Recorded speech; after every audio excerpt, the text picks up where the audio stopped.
Hello and welcome to Washington Talk. I'm Eun-jung Cho. North Korea test-fired an intercontinental ballistic missile that can reach the United States after warning military responses to the U.S. strengthening its regional security presence.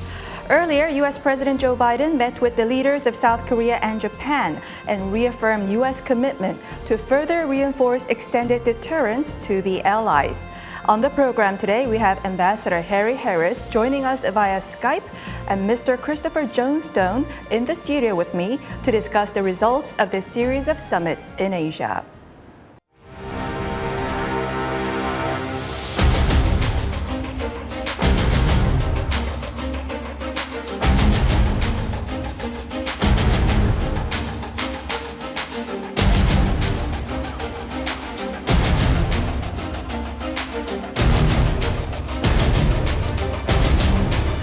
We strongly condemn these actions, and we again call for North Korea to stop further unlawful, destabilizing acts.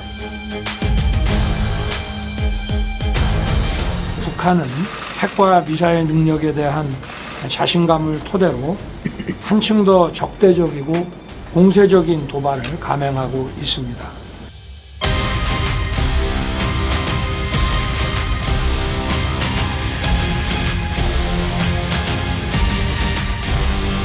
I made it clear to President Xi Jinping that I thought they had an obligation to attempt to make it clear to North Korea.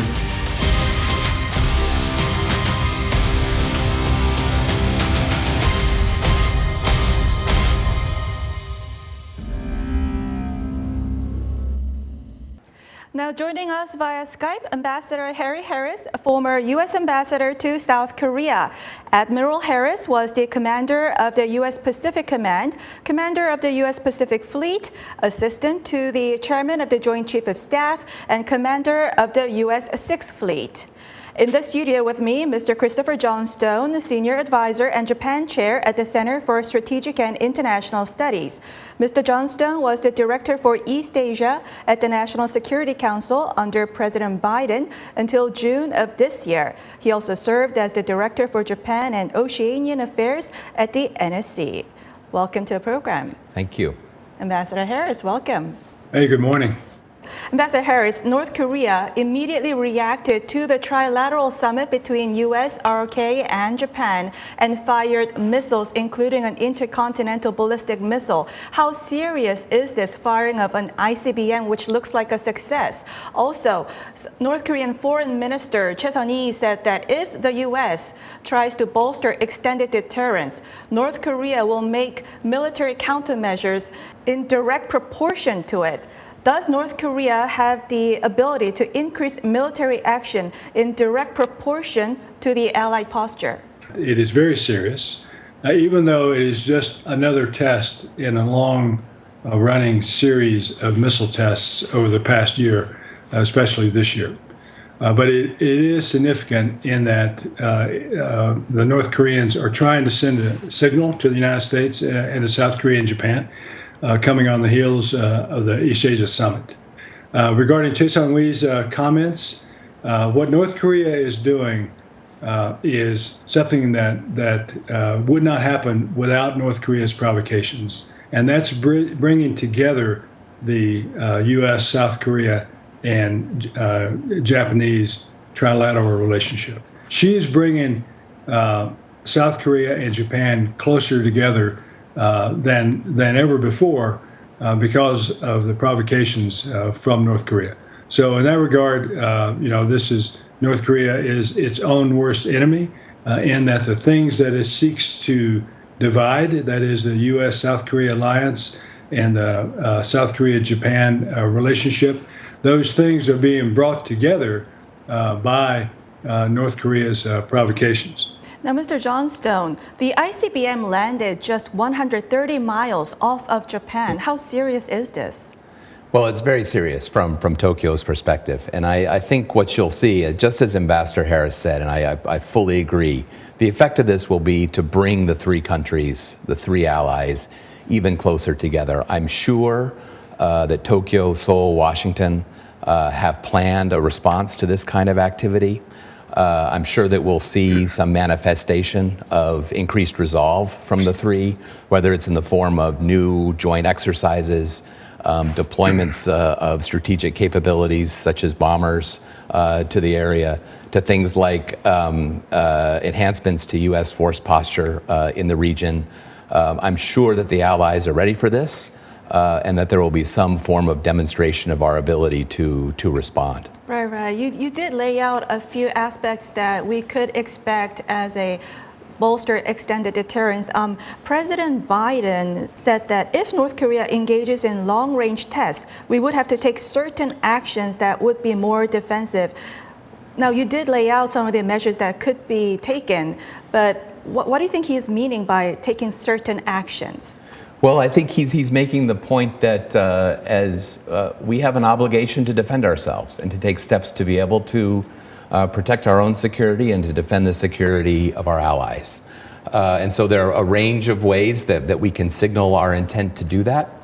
As I said, the allies, there's a very well-oiled machine in which the allies plan responses to these sorts of activities. And so I think you will see some demonstration of the allies coming closer together. Another option may be to operate in different locations. So some of our resolve is demonstrated with exercises, with capabilities, but also operating in new locations that could be something that North Korea doesn't anticipate. So without speculating too much, there's a whole menu of options that the allies could draw from. That would send a very strong signal of how we're coming together. Now, Ambassador Harris, in 2003, under Defense Secretary Donald Rumsfeld, Plan 5030 was designed to drain North Korea's limited resources. And we've seen North Korea firing barrage of missiles and flying warplanes near the border in the last couple of months. Is North Korea currently staging military provocations that is not sustainable? I think that it's not sustainable by North Korea's capabilities of themselves. But as long as the PRC, China, and Russia are willing to violate United Nations sanctions and support the regime in North Korea, then it will continue to do these provocations and will continue to have the resources to do it. I think it's clear that Kim Jong-un is willing to allow his own people to suffer and as he uses his limited resources to improve his ballistic missile and nuclear capabilities. So in that regard, I think that the PRC has the largest lever to apply to this problem set, but they are unwilling to apply that lever, and therefore we will see an increase in tensions throughout the region that could affect the PRC as well. So of course, obviously, China is not doing anything to rein in North Korea at the moment. Do you think China and Russia is somehow instigating North Korea with these provocations? Well, it's a chicken or the egg thing, right? I don't know if they're instigating North Korea or if North Korea is acting of its own volition because it has the resources to do so. I'm not sure that really matters. As a State Department spokesman said just the day before yesterday, the Chinese have an obligation and an interest in seeing North Korea's behaviors curbed. But whether they're willing to act on that interest and their international obligations remains to be seen. Ambassador Harris, when you were ambassador to South Korea, you know everything about U.S. Forces Korea, and then you were commander to Indo-PACOM. So do you think the current level of U.S. forces in Korea, 28,500, is an appropriate level? I do think it is an appropriate level. I mean, remember that if the armistice is broken and the North invades the South, U.S. will come to South Korea's aid from all across the region, including Carrier Strike Group in Japan, Air Force Fighter Wings in Japan, as well as from the United States itself. So the forces that are in Korea are adequate for the mission that they are assigned today. The commander in Korea will become the Combined Forces Command commander and will be supported by Indo-PACOM and others if the armistice is broken. That's why bilateral training between the United States and South Korean forces is so critical. And I'm glad that we're back to a robust level of training and engagement between our forces on the peninsula. Mr. Johnstone, the three leaders also agreed to share DPRK's missile warning data in real time. How would this drastically improve the three countries' capabilities to detect and interject North Korean missiles? And we already have similar agreements like the Trilateral Information Sharing Agreement, the TISA, and then also Jisomia between Japan and South Korea. And how is the new agreement different from the previous ones?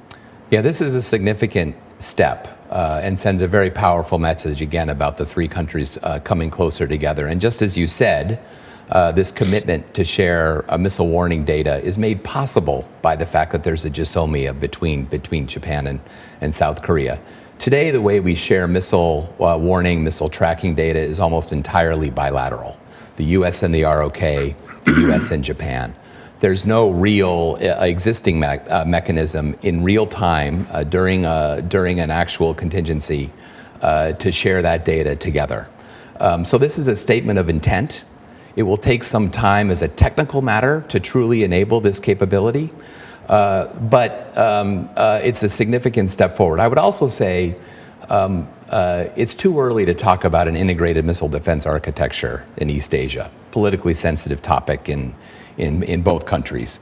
However, the first step toward creating such an architecture would be a step like this, creating a real-time information sharing missile warning system that the three countries are able to share and have a common picture of the threat. So in that sense, it's significant. It's a first initial step, potentially, down this road. So Jisomia, even though Japan and South Korea has it, the UN government wants to normalize it and revitalize it to more full-fledged. Do you think having this new agreement, are we on the way to normalize Jisomia more? Yes, I think it is a way to sort of normalize, routinize the information sharing between our three countries. And as I said, though, it's a significant new dimension of information sharing. This concept of real-time missile warning data, very significant, and kind of once realized, crosses a new threshold in our cooperation together. Ambassador Harris, Mr. Johnstone said that it is too early to say that we're now heading towards integrated missile defense system.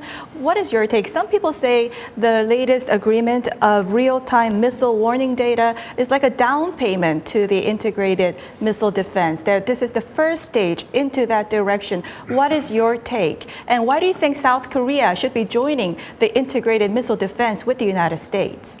Well, I mean, it's a beginning, right? You have to start from somewhere. And as Mr. Johnston said, we're not at the integrated air and missile defense architecture linking Japan, South Korea, and the United States together yet.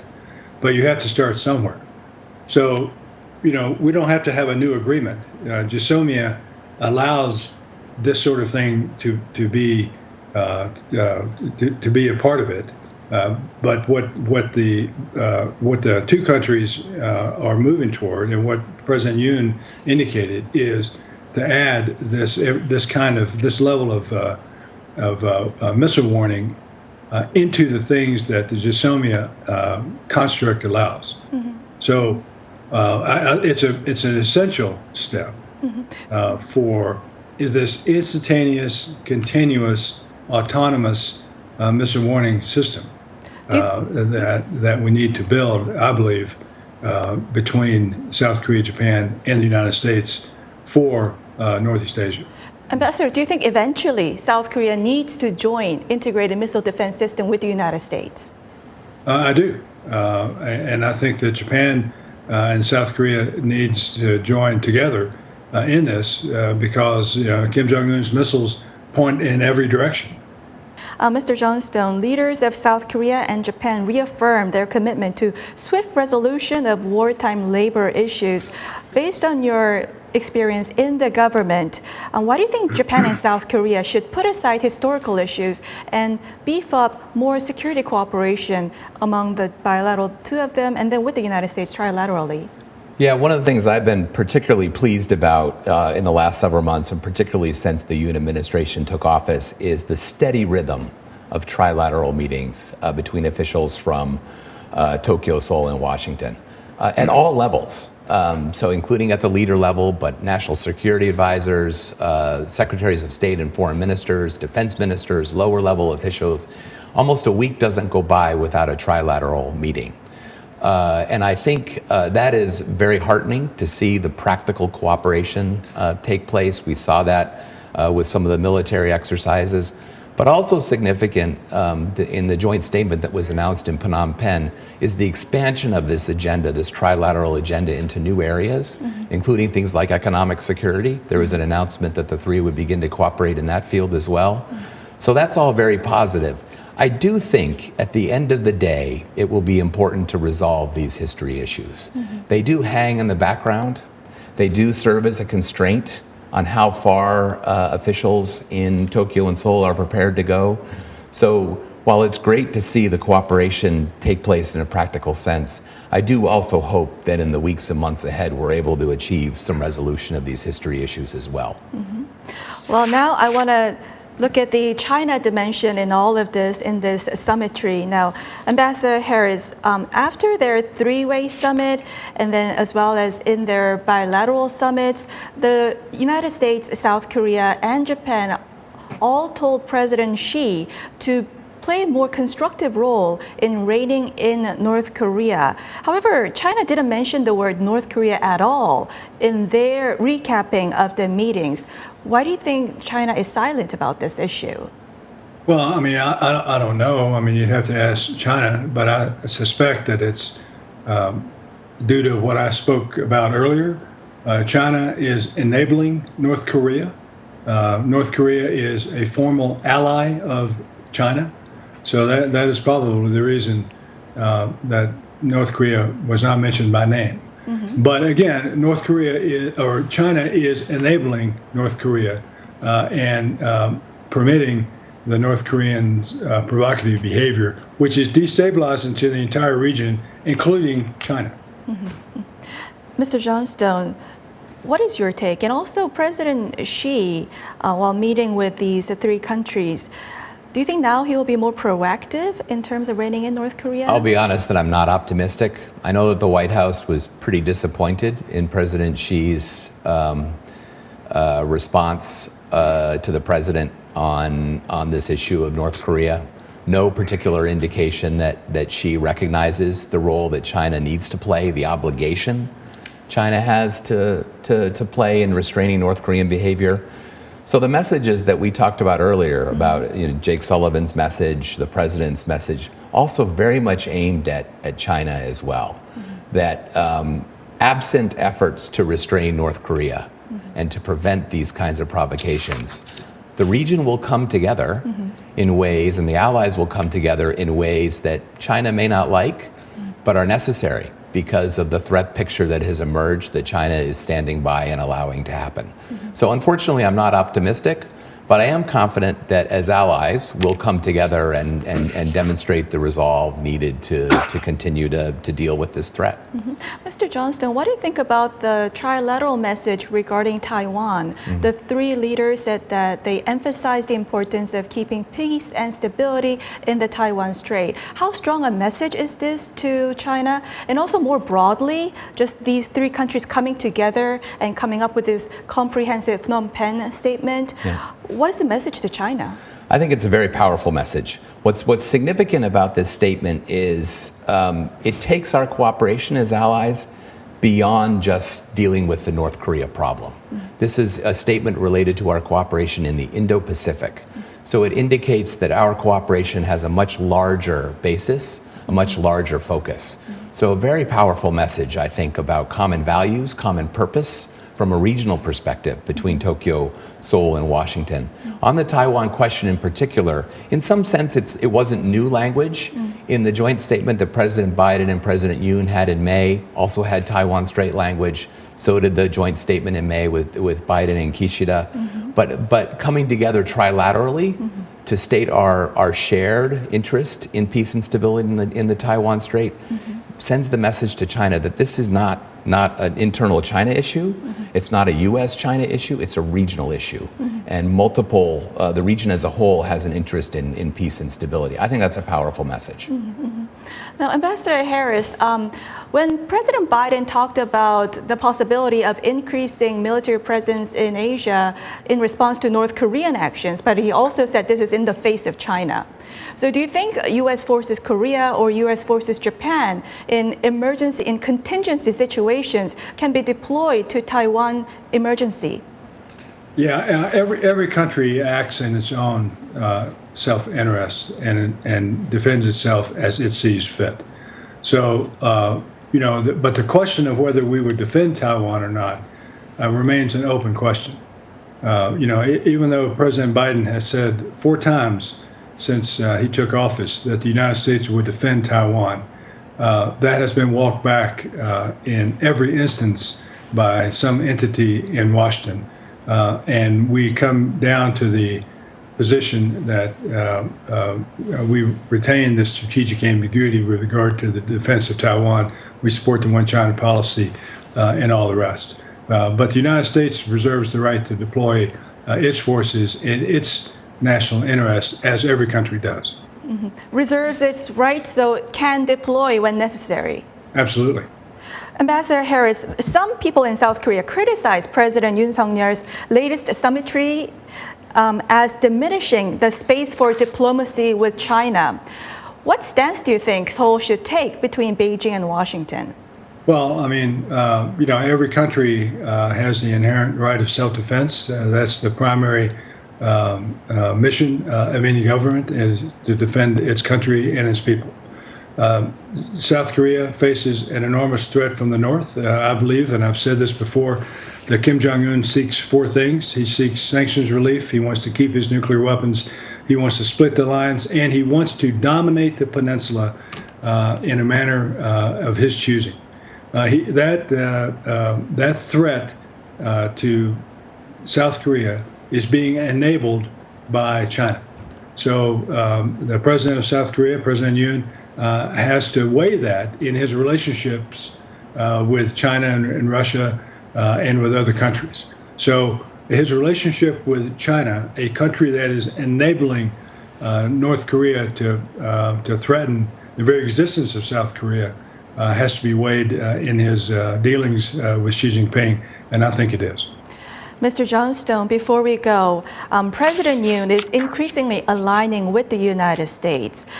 Then why do you think China, President Xi Jinping, agreed to meet with President Yoon Suk-yeol? And does this show that South Korea should speak up to China when necessary? Yeah, I think it shows that it's in China's interest, too, to have a relationship with South Korea. Look, I think the lesson as we look around the region and elsewhere in the world is that pushing back on bullying from China works. The lesson of Japan in 2010, when the Chinese cut off exports of rare earth metals. The lesson of Australia, which experienced various forms of economic coercion in the last few years from China as a result of some of Australia's positions taken against China. Ultimately, both Japan and Australia were successful in diversifying their supply chains, obtaining alternative sources of the things that China attempted to use to coerce them. And in the end, were successful in pushing back. So I think that's a model for Korea as well. Pushing back works. And at the end of the day, it's in China's interest to have a relationship with South Korea as well. Well, that's all the time we have for today. Mr. Johnstone, Ambassador Harris, thank you for joining us. Thank you very much. Thanks, Joe. And thank you for watching. We'll be back here next week with U.S. experts to discuss the 2 Koreas and the region right here from Washington.